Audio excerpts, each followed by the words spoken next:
ನಾವೆಲ್ಲ ಪ್ರಾಮಾಣಿಕರು ಅಂತಲೇ ಅನ್ಕೊಳ್ಳೋದು. ಎಷ್ಟು ಜನ ಅಪ್ರಾಮಾಣಿಕರಿದ್ದಾರೆ ಅಂತ ನಮ್ಗೆ ಗೊತ್ತಿರೋದಿಲ್ಲ.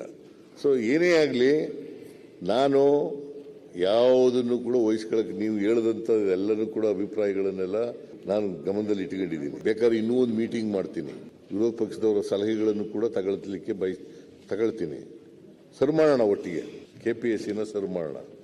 ಮರುಪರೀಕ್ಷೆ ಮಾಡಲಿಕ್ಕೆ ನಾನೇನು ಹಿಂದೇಟು ಹೊಡೆಯಲ್ಲ. ಅಥವಾ ಮರುಪರೀಕ್ಷೆ ತೀರ್ಮಾನ ಮಾಡೋರು, ಮರುಪರೀಕ್ಷೆ ಮಾಡಬೇಕು ಅಂತ ತೀರ್ಮಾನ ಮಾಡೋರು KPSC ಅವರೇ. ನಾನು ಆದೇಶ ಕೊಡೋಕ್ಕಾಗಲ್ಲ.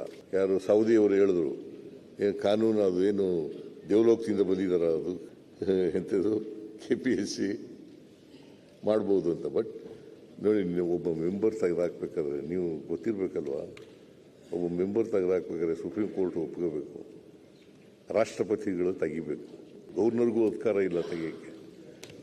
ಅವ್ರನ್ನ ಅಪಾಯಿಂಟ್ ಮಾಡೋಕ್ಕೆ ಅಧಿಕಾರ ಇದೆ, ತೆಗಿಯಕ್ಕೆ ಅಧಿಕಾರ ಇಲ್ಲ.